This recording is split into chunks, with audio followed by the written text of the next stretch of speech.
Why is learning about Roman history useful or instructive at helping us in the modern world? Why should anybody care? I think that, so when I was starting my podcast, I'd been doing it for a couple of months with a kind of hunch on this question, and I wasn't really able to articulate it to my satisfaction. But a friend of mine, a few months in, recommended that I read this book by Nietzsche, one of his early books that, and I'd read some Nietzsche before. It's called On the Advantage and Disadvantage of History for Life. And Nietzsche talks in there about how history can sort of drain the life out of you and turn you into a kind of crippled shell of a person. It can kind of get you in this state where you question all of your decisions. It can kind of overload you with knowledge and cause you to retreat into the cloister or the library, or be a kind of opiate for a life that is not fulfilling. But he says that, and he quotes Goethe at the beginning of that book, that something like, Goethe said, "I hate all knowledge that does not quicken and enliven me, like away with it." And history can be very quickening and enlivening. And the way that Nietzsche frames it is the most like enlivening approach to history is embodied by one of his favorite authors, Plutarch, this great ancient philosopher who was also one of history's most widely read and entertaining biographers. And Plutarch embodies this mode of reading history, or mode of like approaching any number of subjects, really, not just history, kings and battles, but like art history or like engineering, statuary. And he calls it the monumental approach to history, where you're looking not so much for precise facts, although the facts kind of matter for the story. You're looking for examples of greatness. You're looking for those examples, and this is me interpreting Nietzsche a little bit, but I think of history as a kind of source for finding your true self. For like, you're kind of looking for yourself. You're looking for somebody who's trying to do something that represents a version of the greatest thing that you could do with your own life. And so it's about like finding resonance for achievement. And I think this is what the greats tend to get out of history. There's a lot of stories of this happening. Julius Caesar and the statue of Alexandria is a famous one. So that's what I look to history for, and it's where I've gotten a lot of my own inspiration. And I think it's about ultimately about like emulation, imitation. And there's a lot of philosophy around this that we could dig into a little deeper. Isn't it crazy that we think about history as being one thing, or at least the uninformed amongst us think about history as being one thing? But I found out recently that ancient Egypt had their own Egyptologists because Egypt was so old that 2500 BC was studying 5000 BC. Yeah. So the same thing, that people of history were learning from people from their history. Yeah, and I studied for a little while with this great scholar when I was in grad school, and he said he was a specialist in the late Roman world, like 4th century AD, and it's he would always say, late antiquity is a very old world, and it is, because they are in the 4th century AD. They're as far away from Homer as we are from Charlemagne. It's crazy to think. I mean, the world hasn't changed as much for them as it has for us since that time period. But even Plutarch, who's a kind of model for so many things for me, he's this Greek philosopher living in the Roman Empire in the reign of Hadrian, Trajan. So, Roman peace about 100 AD is like his, apogee. He's studying and doing the biographies of figures that lived 500, 700, down to around 100 to 200 years before him. So it's all really old. They already kind of have this deep conception of what history is, what it's for, and a sense of tradition. And like, I think we can learn a lot from the way that they approach their own history, which is often very different from the way that we approach them or we approach our own history.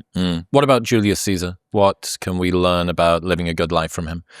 Well, to come back to this example, that is probably my favorite story about Caesar, and it's a famous story, so people might have heard of it, but maybe they haven't kind of grasped the true meaning of it. So Caesar is a young man in sort of mid-career, early 30s. He's gotten a job as a quaestor, and that's like for what he gets sent off for his tour of duty one year to Spain, which is a Roman province. And a quaestor is like a chief of staff, the paper guy for like a Roman governor, a consul or a proconsul. And at one of his leisure moments, Caesar is going around with his friends in a temple. And it's a temple to Hercules. And a temple in antiquity is kind of like a museum. That's like where you would put great statues and art and dedications and gold and stuff on the walls. And he's going in there. They're like touring the museum, as it were, Caesar and his buddies. And his buddies kind of keep moving on, and they realize, they look back, and Caesar is not with them, and he's standing in front of a statue of Alexander the Great in this temple of Hercules. And they're like, Caesar, what, are you coming? What? Wait a sec. Are you crying? Because he's weeping in front of the statue of Alexander the Great.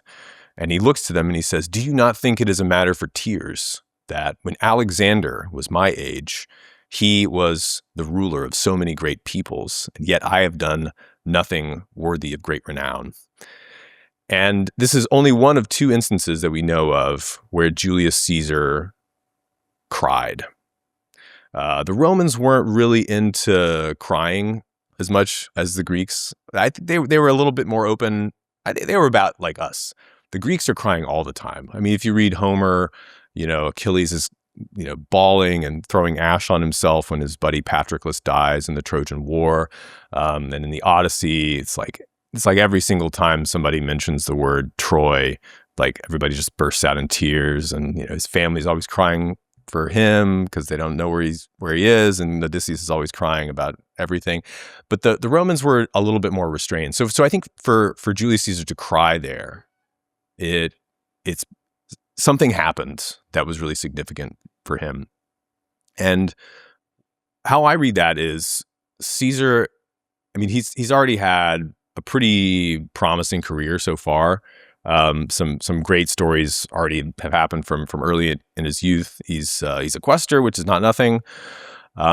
He's got the Roman Medal of Honor equivalent, the civic crown for risking his life to save a fellow citizen. But he's kind of looking back on his 20s, and he's thinking, I've just been screwing around the whole time. This is what I have to do. He's realizing in this moment what his destiny is, or if you want to not use the word destiny, he's realizing like what he should be doing, and that's the moment where it kind of hits him. It's painful to realize that you haven't been living the life to the full extent of what you should be doing and are capable of doing. And I think that's a really powerful moment for and it kind of like encapsulates how, this is why I think it's resonates with me so much.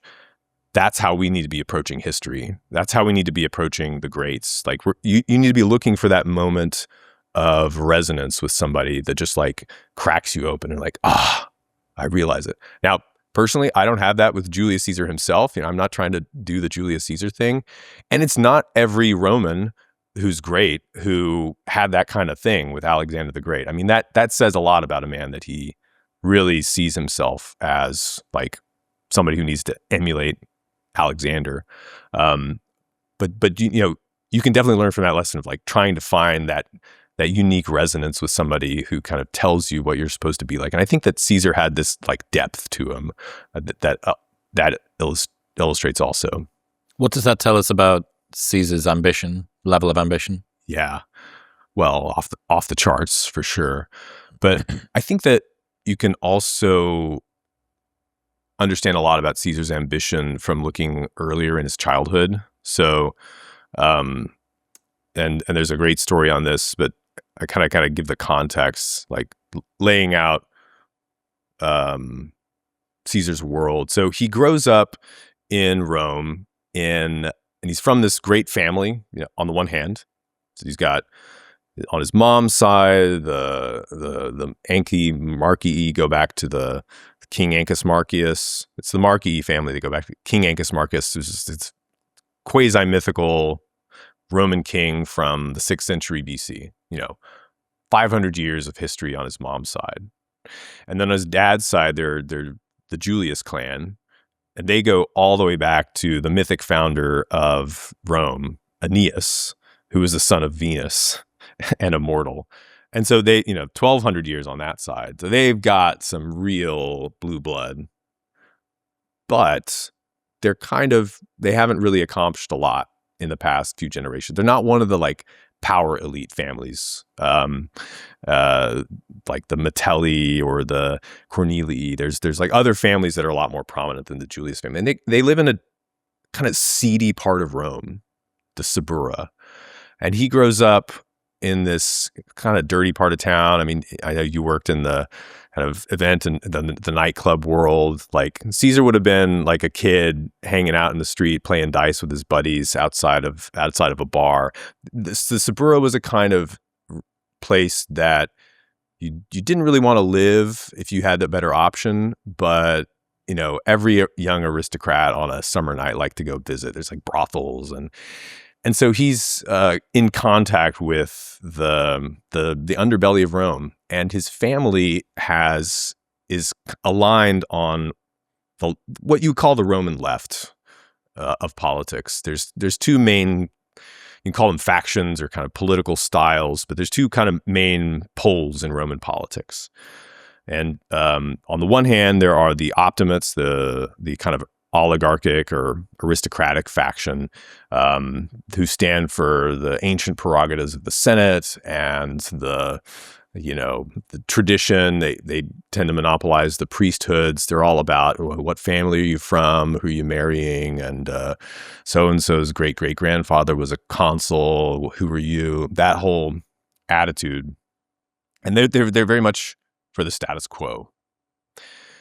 And on the other hand, you have the populists, who are about things like land reform, redistributing public lands. They're really into merit and promoting talented outsiders.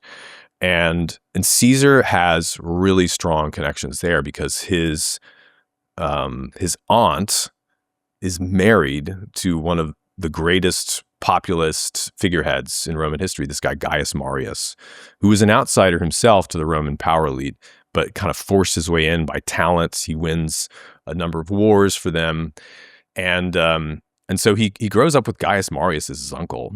And Marius, made a big fortune in his career, from starting very low, and then he kind of married into respectability, which Caesar's family represents, kind of poor respectability. And then there is Caesar loses his dad when he's a teenager. His dad drops dead tying his shoes one day, kind of a freak thing. Maybe he had a heart attack, and maybe Caesar's probably early teens at that point. And his dad actually looked like he was on a good track. He'd been a praetor, hadn't been consul. Praetor's the second highest office, consul's the highest. And he died just before he got a shot to run for consul. So Caesar had a father figure, but lost him. And then, so I imagine Gaius Marius might have been kind of like a father figure to Julius Caesar. I mean, we don't know a lot about that, but what ended up happening is Caesar, promising young man, 16 years old, he gets a great opportunity to marry the daughter of one of the most powerful men at Rome. who is Marius's colleague, his associate, this guy Cinna, who has a run for, he's consul for like 3 years, and also a populist, also kind of against the oligarchic establishment. And right around the time that this is happening, this incredibly bloody war breaks out, civil war between the Optimates and the populists. And it's very complicated. We can go in the details if you want, but essentially Marius dies toward the beginning of the war. Cinna dies a little further in, and the Optimates, led by a man named Lucius Cornelius Sulla, win this war, just like blood running through the whole, like every valley in Italy. I mean, tens of thousands, maybe more than 100,000 Roman citizens, Roman allies killed. It's just horrific. And it's probably worse than the civil war that he ends up fighting later in his life. But so Caesar is married to Cinna's daughter. And when Sulla marches into Rome after winning the civil war, he invaded Italy from a foreign campaign. He comes into Rome and he gets elected dictator. He kind of forces himself to be elected dictator, which is like a temporary office at Rome. And he's kind of mopping up. He does famously this campaign called the proscriptions, which is basically a purge of all of his enemies. It's never been done in Roman history. They'd never had a civil war before. For 400 years, they'd had more or less civic concord. And there'd been some incidents in the previous generation, but nothing like this. Sulla posts the names of all the people from the leadership classes of Rome, some of the richest men, the most influential, well-connected, grand family men from the populist faction that he blames for picking this fight and starting the war. And if your name is on that list in the proscriptions, he posts them in the Senate, you have a bounty on your head and your entire estate is confiscated, state property now. And there's more than 1,000 names that end up getting put up in those proscription lists. So heads roll, people are tossing heads in front of the feet of Sulla as he's sitting in his like consular throne. They're collecting their reward. It's just this reign of terror for a few months. And Sulla is also calling other kinds of shots. I mean, he's rewriting the Constitution as a dictator. He's trying to make sure that the populists could just keep their head underwater for generations, that nothing like this war could ever happen again, because his enemies and the kind of principles that they represent will just be so hamstrung and handcuffed. But one of the things that he does is he approaches younger men at Rome and kind of tests their loyalty by making them get divorces. Pompey is another promising young man around this time who ends up being Caesar's friend and rival. He's a few years older. And he goes to Pompey, Sulla, and he says, Pompey, you've been a loyal servant. You brought me a legion in the Civil War. You sided with me early. I'm very grateful for that. But you know what? You're married to the wrong woman. I have a better one for you.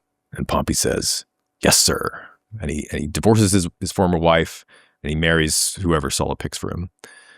And then Sulla, remember, this is a guy who, a subordinate of Sulla, a friend of his, wanted to run for consul after Sulla becomes the dictator. There's still elections going on. There's still offices that need filling.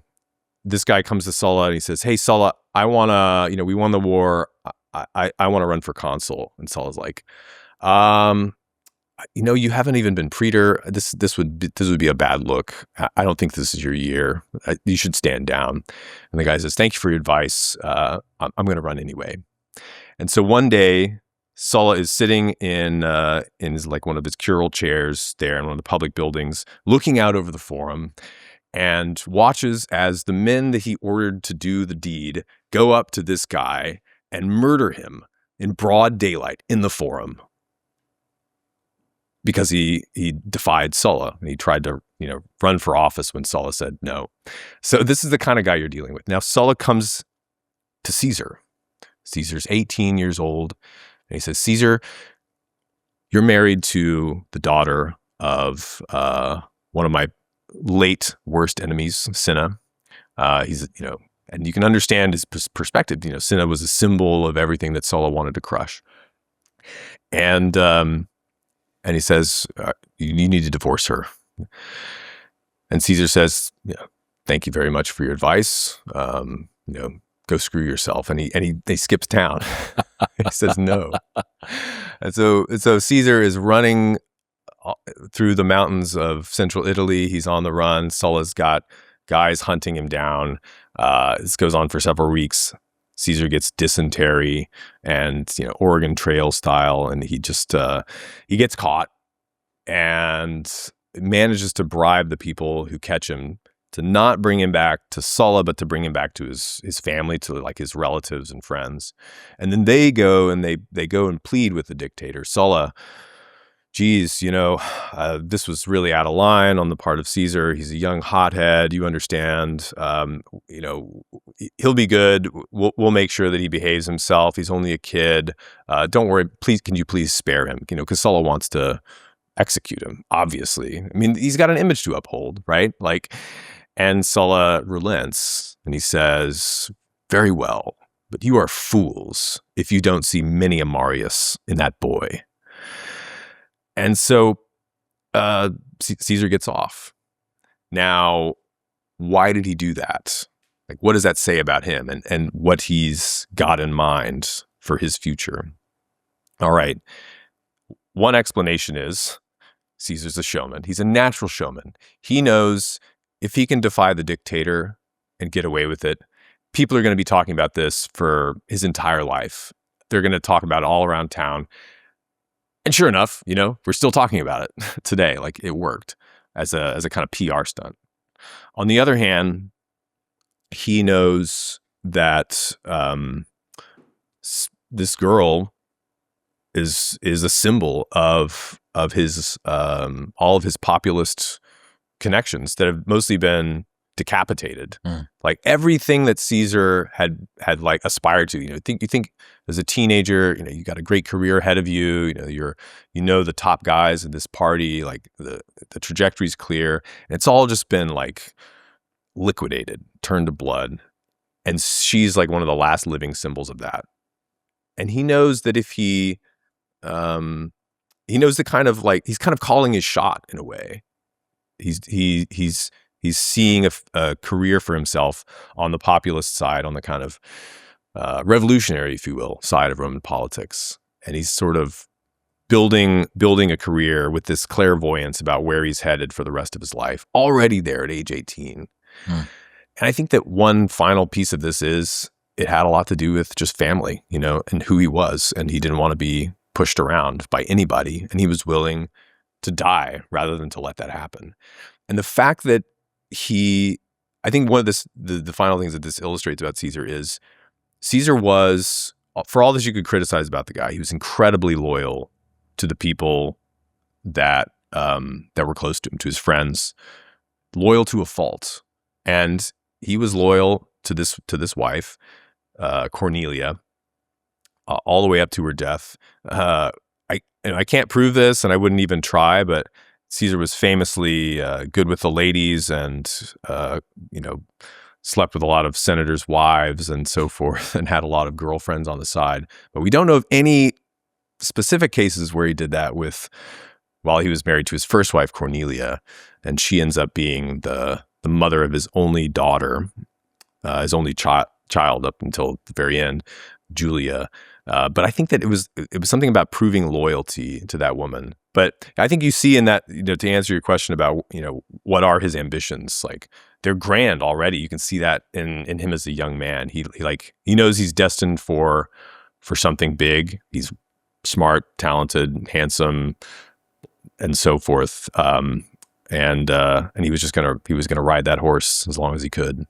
Before we continue, I wish someone had told me 5 years ago to stop overthinking nutrition and just find something that works. I've simplified mine down to 1 scoop a day, and it's made hitting my nutritional bases an awful lot easier. AG1 includes 75 vitamins, minerals, probiotics, and whole food ingredients, and that is why I've been drinking it every morning for over 5 years now. And they've taken it a step further with AG1 Next Gen, the same one-scoop ritual, but now backed by 4 clinical trials. In those trials, AG1 was shown to fill common nutrient gaps, boost healthy gut bacteria by 10 times, and improve key nutrient levels in just 3 months. They've been refining the formula since 2010, 52 iterations and counting, and I love the Next Gen because it's more bioavailable, it's clinical validation, which is unbelievably rare in the supplement world. The older I get, the more I realize that the small stuff compounds, and this is one of the smallest things I do that makes a massive difference. If you're still on the fence, they've got a 90-day money-back guarantee in the US, so you can buy it and try it for 3 months, and if you do not like it, they'll just give you your money back. Right now, you can get a free AG1 welcome kit that includes a bottle of D3K2,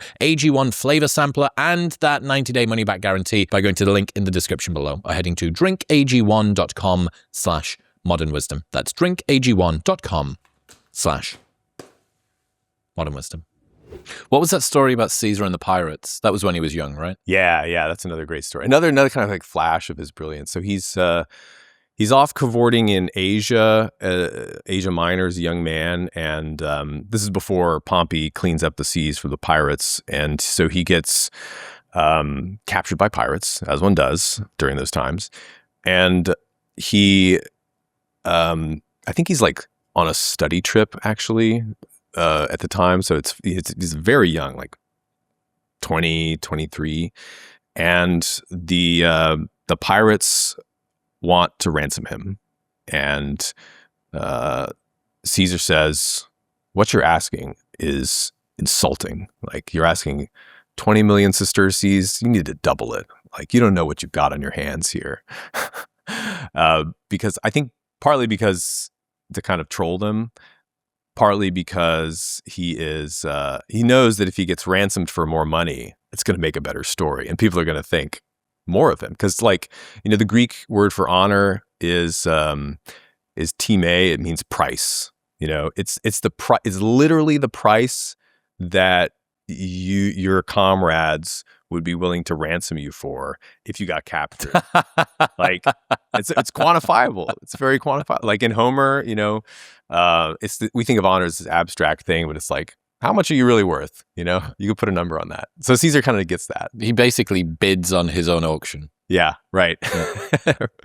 and the funny thing about that story is, well, there's a lot of funny things, but while he's there with the pirates, Plutarch, who's his greatest biographer, says, Caesar would sort of, he would joke around with them, and he would write compositions. He's like, rocking around in the hole there, writing speeches, and he would declaim them in front of the pirates, and he'd make them laugh and cry, and then he would just say, "You people have no taste. I can't believe that I'm hanging out with you." and they would say, "Oh, Caesar." And then he said, "Someday I'm going to come back after you ransom me, and I'm going to execute every single one of you." And they said, "Oh, see this kid. We love this kid. Pour him another drink." And then that's exactly what he does, right? He gets ransomed, and he the local governor that is responsible for that part of the sea is I think he raises a fleet with his own funds, and he goes and he knows where these guys hide out, their little cove, and he captures the pirates and he brings them to the governor, and the governor is sort of dawdling. He doesn't really have a great plan for these pirates, and so Caesar goes and he crucifies all of them to make a statement. But because they were such kindly hosts to them, he does them the courtesy of having their throats slit before they get crucified, so they don't have to be there in agony for several days dying. He gives them a short death. So I think perfect combination of his winning charm, his deep sense for the political stakes of every single thing that he does, raising his price, making a scene, and making a statement by, fulfilling his promise in the most cold-blooded way possible. Why did he become so popular? What were the levers that he was pulling on? Well, before he becomes a commander, at least, Caesar is just a really stylish guy. He has a flair for fashion. He wears his toga a little differently than everybody else. It's a little looser. It's kind of like, when I was in high school, a lot of kids would like let their pants sag down. It was like the cool look. Yeah, well, the Caesar's doing that. Like let's let our toga sag a little bit. But it was like, it was stylish and classy and kind of and the older men at Rome would say, "Oh, that's effeminate." But Caesar knew that it would draw attention, that he could pull it off. And one of the ways that he attracts attention is by prosecuting corrupt governors when he's just in his 20s. He does these sort of publicity stunt DA, like young DA prosecuting the city councilman, and he loses, I think, most of these, but he makes a statement of what he stands for, and I think he knows from a very early age that he's kind of an anti-establishment figure. Sulla dies soon after he becomes a dictator, and like in his youth, Sulla basically firmly established the optimate oligarchy, and everybody in power now in Rome was like a buddy of Sulla, and they have no serious challengers. They're corrupt, they're fat, they're slow, they're plundering the provincials, and Caesar kind of takes a stand for justice like throughout his early career. And in one of these cases, there was a riot 30 years earlier. This is funny. And some populist leaders, people from Caesar's faction, got murdered. Saturninus was the most well. There was a riot in the Forum, and then they arrested the guys. They put them in the Senate house, and then people snuck up to the roof in the night. They removed the roof tiles, and they like hurled these like roof tiles down on Saturninus and his buddies, and they killed them. So there was some violence in the streets in Rome that the generation before, and so Caesar picks one of the last surviving men to have been vaguely implicated in this riot as somebody with, blood on his hands, metaphorically, for the death of Saturninus and his associates. And the guy is like this emaciated old gentleman, Rubicon, and he says, we're gonna hold you responsible for your crimes 30 years ago. Like Rome is a place of justice. And they basically, long story short, they get him convicted, and in the special court that they call, the punishment is crucifixion. Like, so they're going to publicly execute this like 80-year-old man who probably doesn't even know what day it is. And there's some last minute political shenanigans by Ruberius's friends. They like raise this flag, and there's a kind of like political chicanery where you can say the omens are bad, and it kind of calls off the whole thing. And Caesar, I think, kind of expected them to do that. But the point was about the statement, that oligarchs, aristocrats from the establishment can't get away with murder anymore. Not in this town anymore. I think that was a big piece of why he was popular before he ever led an army. Now, when he started leading armies, that's a whole different story. Like, he was a master at getting, at winning the respect of his soldiers. He was always fighting in the front lines. There's many stories about this. The incredible loyalty that his soldiers in particular had for him.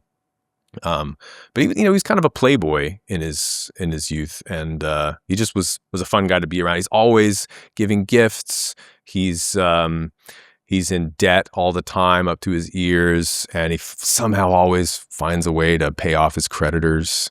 He was just a really magnetic guy to be around. What was the loyalty that he generated? Just how loyal were his followers? Well, so one instance of this is in the Civil War that illustrates this is this guy Granius Petro is a guy we wouldn't know his name otherwise, but he's a quaestor in Caesar's army, and he's a ship captain, gets his ship captured by Caesar's enemies in the Civil War, and so he's brought aboard the ship with his fellow sailors, and the enemy commander, the Optimate commander, says, Granius Petro, we're gonna be nice to you guys. Now, normally, since you all are traitors, what we should do is slit your throats and throw you overboard. But we're gonna be very kind. Caesar's a kind man. We know he's the enemy of the state and a tyrant and lawless. But we're gonna not let him morally outclass us. We're just gonna sell you in the slave market, all of you. And hopefully you'll get ransomed, maybe. But Granius Petro, you, however, may go free. He's their leader. And but you have to go and tell Caesar what we did here, and tell him that his war effort is futile, that he should surrender to the lawful government of the Republic. And Granius Petro says, it is the custom of Caesar's soldiers to give mercy, but not to receive it. And then he pulls out a dagger and he stabs himself to death right in front of the enemy consul.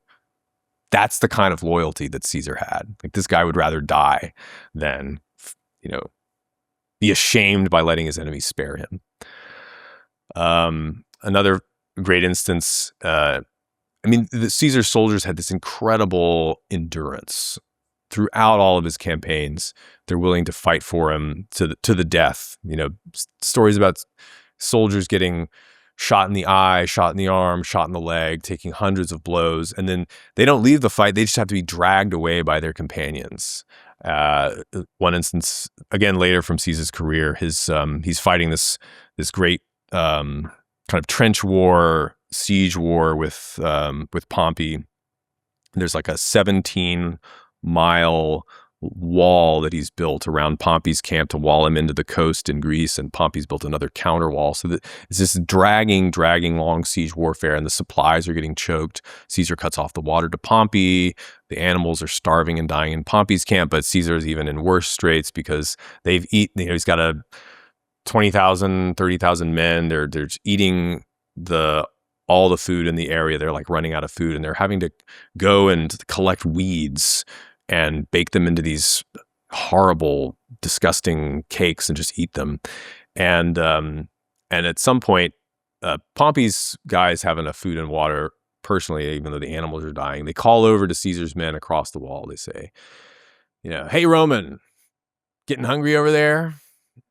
And Caesar's soldiers catapult over some of these horrible loaves of nasty food that they're eating just to show what they're willing to eat. They're willing to starve to death before giving up the fight.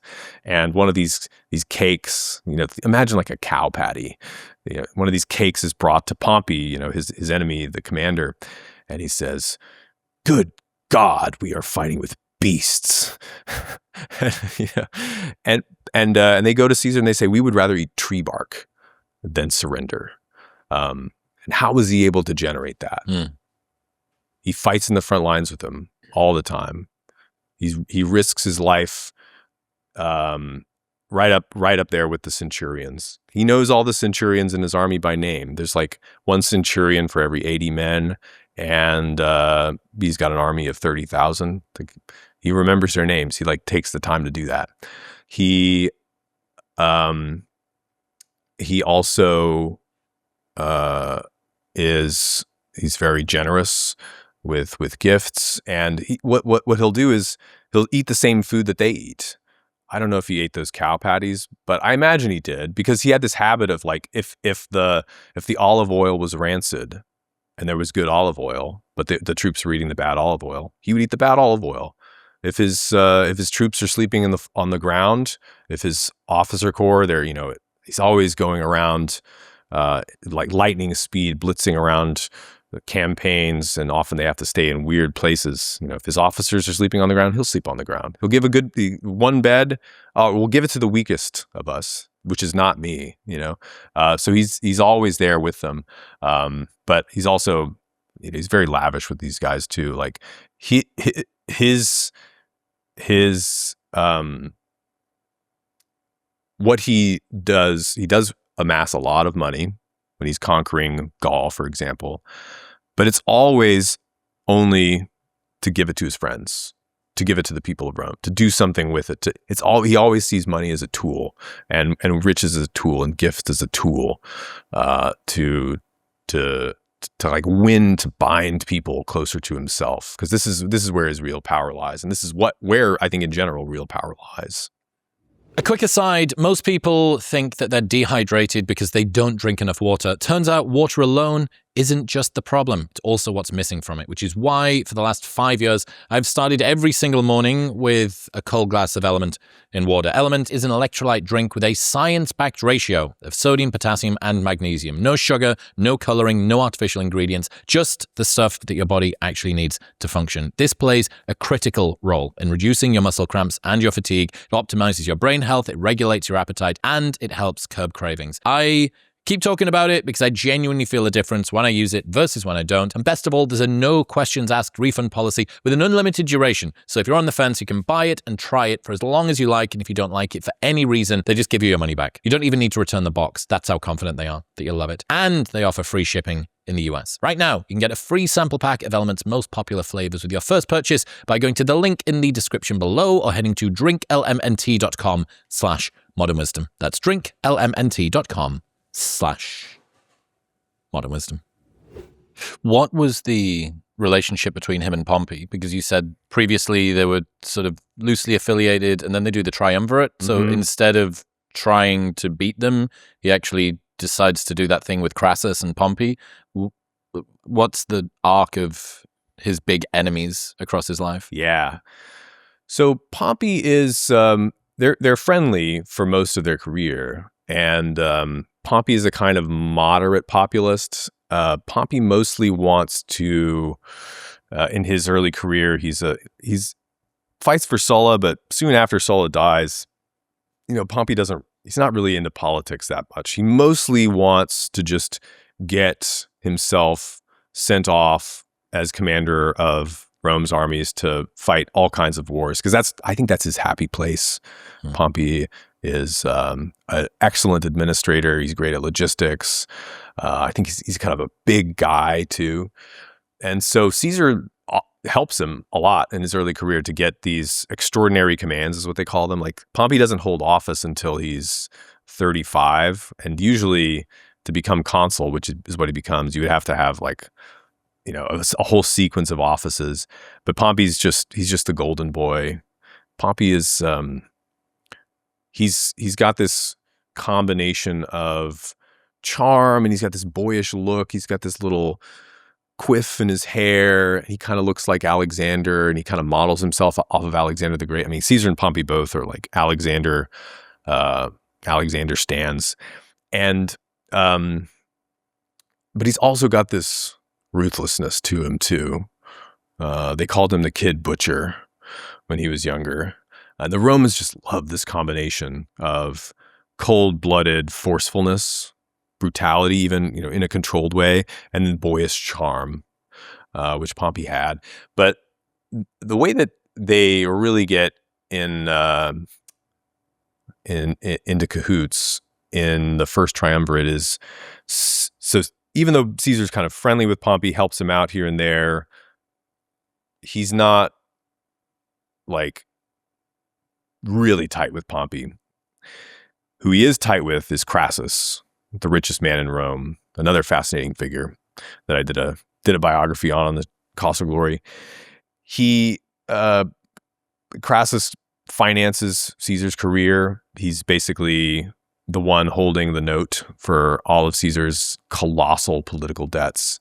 There comes a point when Caesar is ready to run for consul that Crassus has a problem and Pompey has a lot of problems that they can't get solved in the Senate and in politics. Pompey's just come back from this glorious Eastern campaign. He's defeated this general Mithridates. He's essentially conquered Judea, and he's defiled the temple in Jerusalem. But he's come back glorious with a bunch of soldiers that need rewards. He wants to settle his soldiers. He wants the Senate to ratify all of the arrangements, the treaties that he made, appointing a client king here, getting a city constitution ratified there. And he's got a lot of interest in that. Like materially, people sending him money and promising to support him in war or politics. So Pompey has a lot of needs, and it's all getting blocked by the Senate. He's just not that great at the political game. And by this point, Pompey is sort of an outsider from the optimates, from the kind of establishment conservatives who are blocking Pompey. They think he's getting too powerful. Caesar is nobody at this point. I mean, yeah, he's a promising young politician, but he's not like a powerful man.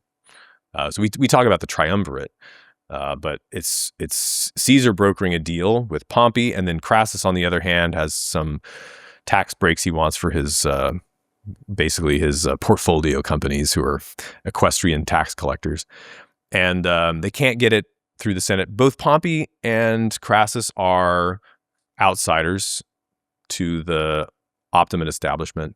The main guy, who's the kind of figurehead of the conservatives, is this young guy Cato, who's the Stoic, famously becomes Caesar's worst nemesis. And Caesar basically comes to these two big shots, the two big fish in Rome, Pompey and Crassus, richest man and then the most glorious general. He says, "You guys hate each other. You've hated each other for a long time. You've always been trying to smile in public when you're next to each other, but then stab each other in the back behind the scenes. But look, you both have needs. I can fix them. I can fix this. I can get your legislation passed, Pompey. I can get your legislation passed, Crassus. Support me in the consulship. And I'm going to ask for a favor down the line, but let's not worry about that right now." And they say, "All right." And so it's basically the triumvirate is Caesar brokering this deal between these two top guys, which is a great strategy, I think. If you're like down here and there's men up here that have a need, to help find the way to help them out. And the biggest thing that's blocking each of them really is each other. Like Crassus is like pushing the Senate to not ratify Pompey's legislation. Pompey is going to use his clients to kind of push against Crassus. So, making peace between the two of them. And it was a pretty good relationship for a long time. And once Caesar gets elected consul, his dear daughter, Julia, his one child up to that point, he marries her off to Pompey the Great. And he becomes Pompey's father-in-law, even though he's a younger man somewhat. And by all accounts, that marriage was not just a political marriage, but it became a very loving relationship. And so, they had this long connection, long before the Civil War, that made them mortal enemies of each other, which I think is what makes it kind of even more tragic and bitter. And then how do Pompey and Caesar end up at war? Well, that's, a long story, I guess. But in sum, when Caesar, how it all happens, how this breakdown happens is when Caesar goes off, when he finishes his consulship, he gets Pompey and Crassus to support him to have himself sent off to Gaul. So far, Caesar hasn't had his Alexander moment. This is his chance to do some real world-changing conquest. And he spends the years, 59 is the first triumvirate, so he spends the years 58 through 52 conquering Gaul. And Rome controls a little strip along the coast. Gaul is France, of course. But the Gauls, the Celts is the other name for them. They are not just a kind of, peaceable farmer, unsuspecting society of, we just want to like live our peaceful lives. Why are these Romans coming and conquering us? I mean, this is a confederation of incredibly warlike tribes who have threatened Rome on many occasions. And just in the previous generation, there was a great Gallic invasion that was stopped by Gaius Marius, and so in several centuries earlier, the Gauls like actually sacked the city of Rome, like taken it, the only time that ever happened up to that point. So there's a real threat there, arguably, and we could get into how Caesar conquered Gaul, but how Pompey and Caesar fell out with each other it's a long story that basically, while Caesar's away, He is absent from the city of Rome and from Italy for 7 years. Well, really 8 years before the conflict between them breaks out. And while he's away, Crassus dies, and Crassus was a kind of fulcrum balancing out Caesar and Pompey. He dies on this great Persian expedition, this campaign to invade not Iran but Iraq, where the Persians were in charge. So that was the kind of like last. When you have 3 men, they can kind of balance each other out, but when it becomes 2 men, there's a polarity there that can really be inflamed, and this is exactly what the establishment people like Cato see. Caesar has always been a revolutionary in their opinion. He's always been trying to make a grab at supreme power. They had their eye on him since he was a young man. Sulla was right about this kid. There is many Mariuses in him, and Pompey has been an outsider, but they see sort of late in the game after Crassus dies that if they can kind of court Pompey into the establishment, he's always wanted their approval.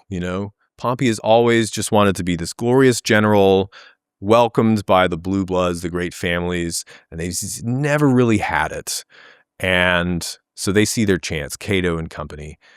Like, let's make Pompey a respectable man. Let's make him our shield against Caesar, because Caesar's going to come back at some point, and he's going to come back richer and more powerful and more glorious than ever, and he's going to just push us around in politics, and maybe he's going to try to take over the thing and make himself a monarch, which I think was a self-fulfilling prophecy. Like, that wasn't really his intent at that point.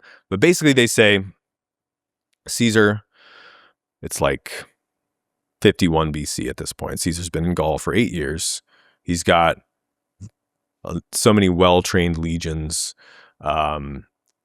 and basically his enemies are saying, we're not going to let you come back except under circumstances where you will face accountability, prosecution, potentially, for all of the bad things you did in your earlier career, including when you were consul. And they basically, long story short, they kind of play Pompey and Caesar. They especially kind of get into Pompey's head and play him off of Caesar in this gradual shift of alliances. And importantly, Caesar's daughter Julia, Pompey's, the love of Pompey's life by all accounts, she dies in childbirth in 54, and that was like the link that held them. The final tether yeah, that held them together. And after that, the Civil War. Because otherwise there would have been some leverage over Caesar. Yeah. We have your daughter. Oh, yeah, I hadn't thought about that. But I think they couldn't have gotten Pompey's head because, they would have had Caesar's grandson, Pompey's son, would have bound them together. It was a boy that was born that died soon after his mother died. So I think that it wasn't an obvious fit for Pompey to be their shield, their man. He had always been an outsider, and Caesar could have kind of kept him loyal. It's very hard when you're in France and this is all happening in Rome. But Caesar has a lot of lieutenants, really, men of letters, trying to kind of keep the peace and keep up his contacts in Rome. But like, if he had been able to be there in person, he believed he could have settled the seas and won Pompey back over. And this is one of the things after the war broke out that he kept trying over and over again. Like, let's just meet. Pompey. The Civil War? The Civil War. Yeah. Mm-hmm. Let's just meet. Let's work this all out. But he didn't want to. Yeah, Pompey didn't want to at that point. He'd already hardened his heart. Pompey was supposed to be one of the greatest generals ever, right? And did he not outnumber Caesar as well? Yeah, he greatly did. Pompey was brilliant in the Civil War. He defeated Sertorius. He conquered the pirates in like 3 months earlier in his career. I mean, he's a brilliant administrator. Some people think he's overrated as a general. I mean, he was really good, but I think Caesar was a better general. But Pompey evidently. But he definitely had, by the look of it, all the advantages. When Caesar invades Italy, crosses the Rubicon, Pompey has a lot of legions on paper, but they're fresh recruits. What's the story of crossing the Rubicon? Yeah. This episode is brought to you by Whoop. According to my Whoop, I've tracked nearly 2,000 days of my life. And the thing that still gets me is that I could have predicted almost every bad day before it happens. That's because Whoop gives you a complete picture of your health every single day. Your sleep, your workouts, your recovery, your breathing, your heart rate, even your steps. And over time, you get to see what's working and what isn't. And the Whoop 5.0 is the best version yet. It's 7% smaller. You get more than 2 weeks of battery life from a single charge. It's got health span tracking to see how your daily habits affect your pace of aging. It's even got hormonal insights for the women that are listening. I'm a huge fan. This thing rules. It's been a huge part of my health journey, and it's why it's the only wearable that I've ever stuck with. Best of all, you can join for free. Pay nothing for the brand new Whoop 5.0 strap, and you get your first month for free, and there's a 30-day money-back guarantee. So you can buy it for free, try it for free. If you don't like it after 29 days, they just give you your money back. Right now, you can get the brand new Whoop 5.0 and that 30-day free trial by going to the link in the description below or heading to join.whoop.com/modernwisdom. That's join.whoop.com/modernwisdom. I mean, it's something that I've heard people say all the time. It's a Rubicon moment, crossing of the Rubicon. I have no idea what that means. I don't know the story. I don't understand why it's significant. I don't know what it's supposed to symbolize. Yeah, so there's a kind of complicated build-up, a standoff. You know, everybody's always kind of ratcheting up their demands as Caesar's like, I want to come back to Rome, without prosecution. And the Senate's like, over our dead bodies. Here, concessions going back and forth, being rejected. And so as this is all going on, Caesar's getting his armies ready. He doesn't want to fight a civil war. I think he's, he always said that. And I think it's right. Because he's just come back from Gaul. Yeah, he's just come back from Gaul. He's 7-year campaign, 8-year campaign, straight into a civil war. Right. Basically, he's at war from 58 BC until 45 BC, almost constantly. I mean, the energy of the man. And he's got 2 advantages. So basically, he's got, I think he's got 10 legions at this point, something like 40,000 men. But they're all kind of strung out over Gaul and forts. They're not close. He's got 1 legion with him on the border, the legal border between Italy and basically northern Italy. What we call northern Italy today was what they would call Cisalpine Gaul. It's not like Italy proper. And if you lead an army into Italy without disbanding it, it's like technically an act of war. Like consuls are supposed to disband their armies before they re-enter Italy.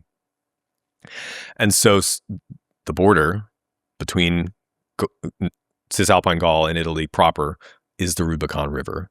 It's this insignificant stream near Ravenna in northern Italy on the Adriatic coast. And so Caesar's camped at Ravenna, and he is negotiating with the Senate. Envoys going back and forth, back and forth. It's not looking good. Caesar doesn't want to fight a war, but he's going to be ready.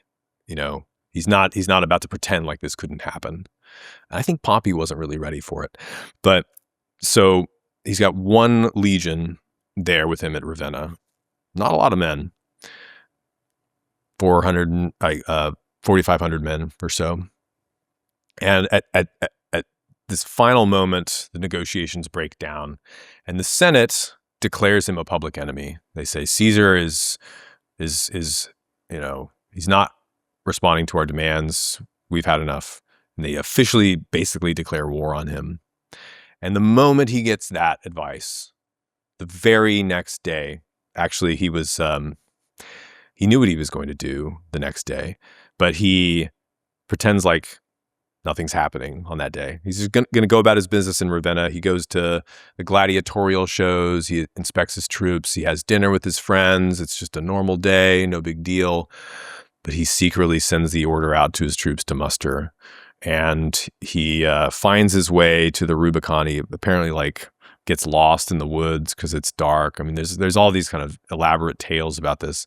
And one of the ancient sources, not Plutarch, who's a little bit more sober, one of the ancient sources, Suetonius, I think it is, says, as he stood there before the Rubicon, he saw a great winged figure blowing a trumpet. It's like the gods are like calling him to war. It's like the Valkyries or something. But what he says is he's there with his officers, and he knows if he crosses that river that he's declaring war back on the Senate. And so he says, "Let the die be cast." And the famous words, it's actually a quote from one of his favorite dramas, or a comedy from Menander, like, "Let the die be cast," as one does when one is entering upon a highly risky thing with uncertain results, as Plutarch says. And so he crosses the Rubicon very quickly, and within a day, he has just blitzed down and captured a city in Italy proper. And he has, one of his advantages, as I was saying, is he loves to be underestimated. And he's really good at getting himself underestimated. And they didn't think he would do it. And he only goes into Italy with 1 legion. And the Senate has like 10 legions in Italy. I mean, he's vastly outnumbered. But everybody else arrives really quickly. The other advantage is he's really fast.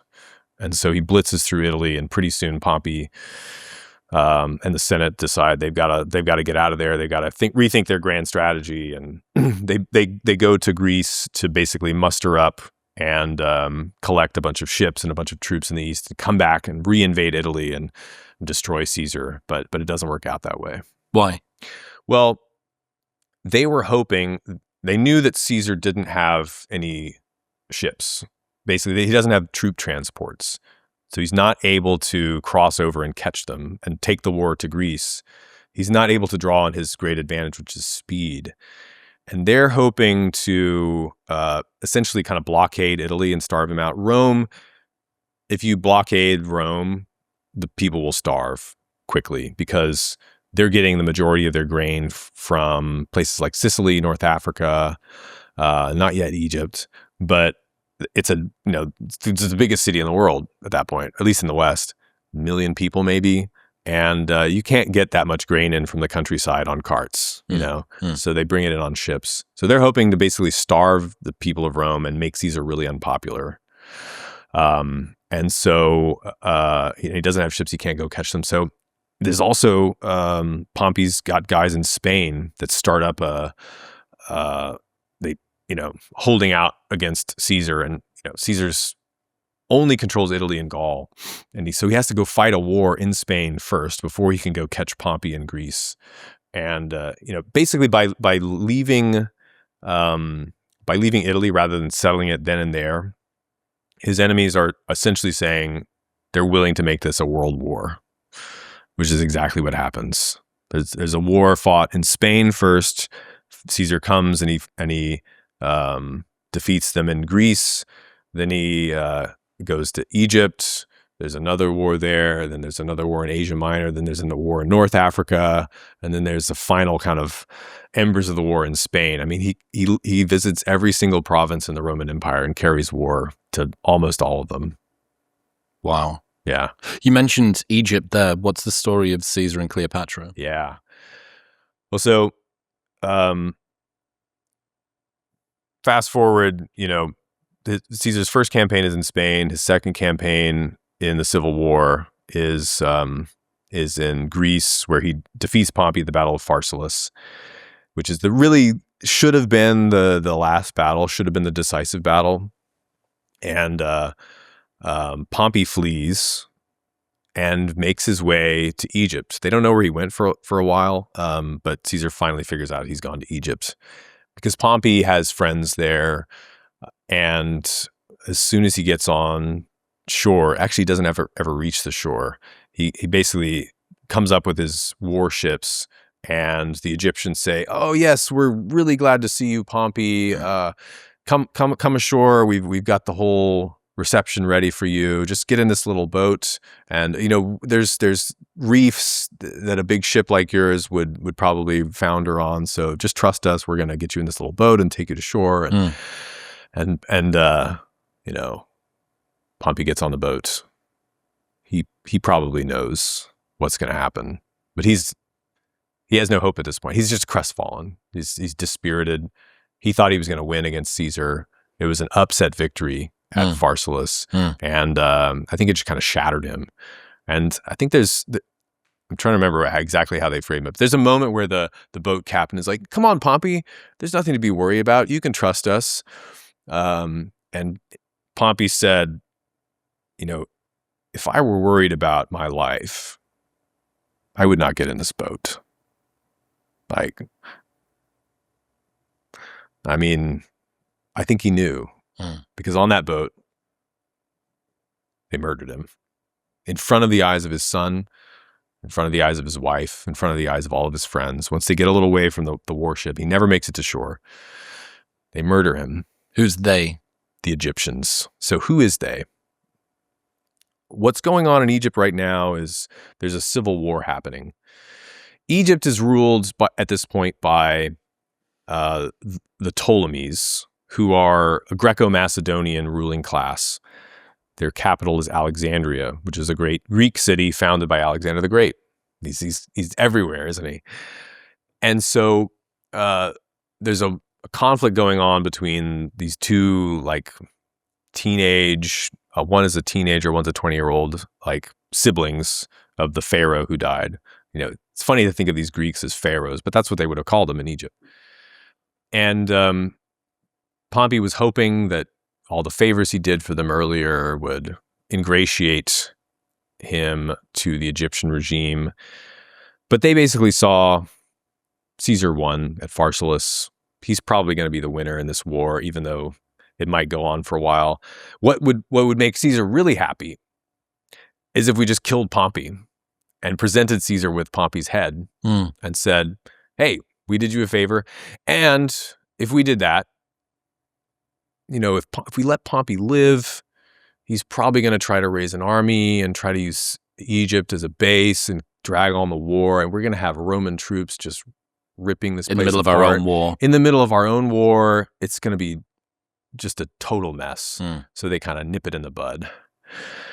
And it kind of made sense. I think what would have made more sense is for them to just arrest Pompey, because Caesar wanted Pompey alive, actually. He kept on pardoning his enemies during the Civil War. Yes, he wanted to pardon Pompey. He pardoned enemy after enemy. Domitius, Petreius. You could list names and names. He's always sparing his enemies. Some would say that he was too kind to his enemies because they end up assassinating him, which we'll get to that maybe. But, and Caesar also knows that if he captures Pompey and spares him, if he could just get in the same room face to face with this man that he hasn't seen in the better part of 10 years, that they could work something out. He could convince Pompey to get the troops to stand down, to get everybody to stand down. There's no way that this war could carry on if Pompey and Caesar come to an agreement finally. That's what he really wanted. He wanted to make peace. He didn't want to fight this war, but he was willing to fight it if they wanted to fight it with him. And so, when he lands ashore, they present him with the signet ring of Pompey. This has I think it had a lion on it. It was unmistakable. And then they give him the head of Pompey. Just in case you weren't Here sure. you are. Just in case you weren't sure whose ring that is. Yeah. Came from the hand of the do you head. know whose ring that is? Yeah. Do you know? Do you want to guess? There it is. And that's the second time that he's said to have cried. Why do you consul of Rome? I think he cried because this was his friend. It really was his friend, and the cynics will say that there were crocodile tears, that Caesar was secretly happy. But I think that's totally false. He really wanted Pompey alive, and I think he did still kind of hold out hope that they would, be able to come to an agreement. Of course, Caesar would be the big man now, and Pompey would be kind of his career would be over. Let's be frank. After losing the Civil War, maybe he could go into a dignified exile. But this was the father of his son before his son died. This was the man who took care of his daughter. They had this really personal relationship, and so Caesar was actually quite pissed, and he ended up killing all the men who called the hit on Pompey. No way. Yeah, because they were basically the sibling of the rival Ptolemies that's controlling Alexandria is this kid Ptolemy the 13th, I think. He's like 15, and it's actually he's being kind of ruled by this general that he has and this court eunuch, as one has in Egypt. One needs eunuchs to do things, and one of them was the kind of chamberlain and was kind of pushing the kid around and calling the shots, and so the way that the war goes, basically, Ptolemy and Cleopatra are. Cleopatra is the other sibling. I forgot to mention that. She's off in the wilderness. Who knows where she is when Caesar arrives? Caesar is welcomed with kind of, fake smiles by the Egyptians who just want the Romans gone. Egypt has been, it's not a Roman province. It's important to understand. It's a Roman client kingdom. They're independent. They have their own tradition. They want to keep it that way. Alexandria is the most glorious city in the Mediterranean. Rome might be bigger, but it's a dirty place. Alexandria is a city of marble and culture. They've got the library. They've got, Alexander's tomb there. And they just want the Romans to kind of leave them to their own devices, maybe be allies, but basically they want Caesar gone as soon as possible. And Ptolemy represents the kind of more Egyptian independence party in Egypt, in Alexandria. He's loved by the people, actually. Cleopatra is actually the unpopular one. And that's exactly the kind of person that Caesar likes to support. Because the story is, he's been there for a couple of weeks. This is after he went to go and find Pompey. Yeah. Finds head and hand. Yeah. And sticks about. Yeah. He's sticking around in Egypt, in Alexandria, trying to figure out what he's going to do. There's a war going on there. And anytime the Romans see a war amongst people on the fringes, they see an opportunity to come in and intervene. And that's a way to kind of extend your power and maybe end up controlling the place directly. Egypt is by far the richest kingdom, land, area in all of the Mediterranean. Why? What have they got? For one thing, they've got the Nile, which, you can like eat an apple and spit the seeds on the ground and just get wonderful fruit. I mean, it's incredibly fertile because of the flooding of the Nile. They've also got very, very rich mines, like mineral resources in the eastern desert, especially. So exotic marble, porphyry, gems, agate, amethyst, emerald. I don't know what the difference between any of these things is, frankly, but and they've got a lot of gold too in those mines. There's still gold in Egypt. They're still mining gold there, so it's incredibly rich. It's Alexandria is a city of marble and gold, and it ends up later becoming Rome's breadbasket. Just you can feed you can feed a lot of people from the Nile. So Romans have kind of like wanted, there's, Pompey wanted to intervene in Egypt. There was another conflict with the fat king that died, the father of Cleopatra and Ptolemy. And people were hoping to pluck that cherry, but it just never worked out. Like Egypt is kind of it's kind of incredible that Egypt was still independent at that point, because the Roman, kind of greedy Roman governors had just been circling it like vultures, and they just hadn't had their chance yet. Now Caesar has the chance, but they don't want that to happen. So Cleopatra enters the story at this point. Caesar's in the royal palace, and I don't know if you've seen that movie with Elizabeth Taylor, the Cleopatra movie, but no. So the way that they portray it in the movie is not that far off, but basically Caesar's there in a study in the library, or in the palace, and a servant comes in with a rug. And he's like, "Caesar, we have a gift for you." And he says, "All right, well, what's in the rug?" And he threatens to poke at it. But basically, Cleopatra sneaks herself in on a little raft and is carried in as though she's a mattress, as like a rolled up mattress, is what Plutarch says. Like someone's got a yoga mat under their arm, but it's secretly Cleopatra. Yeah. And then it's presented to Caesar as a gift. Jared, chat GPT this image. I want to see what it looks like. Yeah. It's a great scene from the Cleopatra. It's a rug in the movie, which is a great movie, and the most expensive movie ever when it was made. No way. Actually, yeah.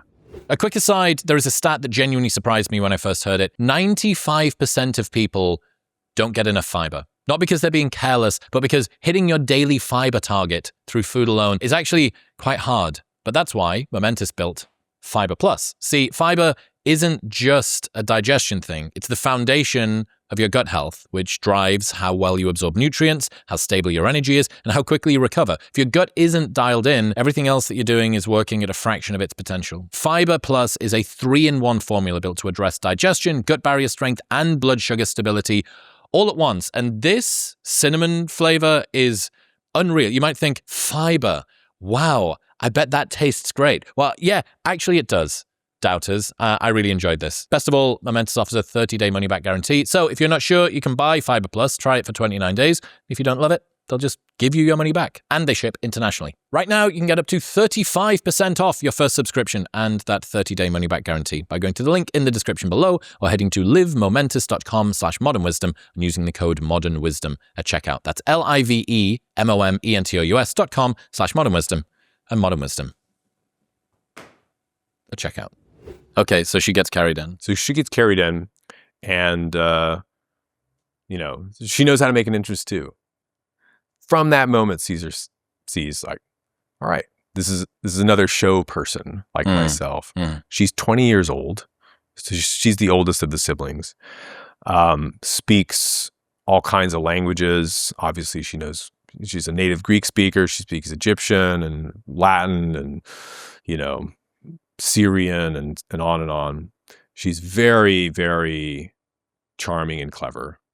She might not have led with her looks, but you'll hear stories that Cleopatra was actually kind of ugly and she was, more of a great conversation partner. But she was beautiful. Like maybe she wasn't like a 10, but she was an 8 at least.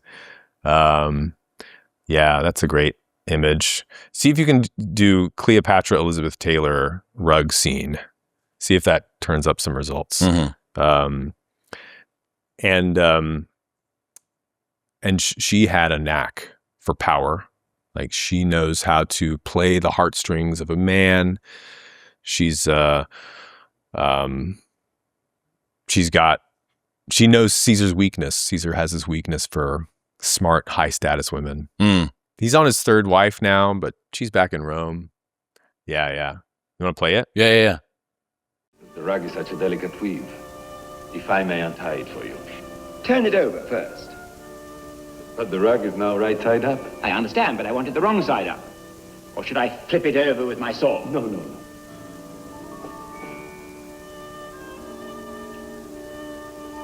I find one can tell more about the quality of merchandise by examining the backside first. All hail Cleopatra, kindred of Horus and Ra, beloved of the moon and sun, daughter to Isis, and of Upper and Lower Egypt, queen.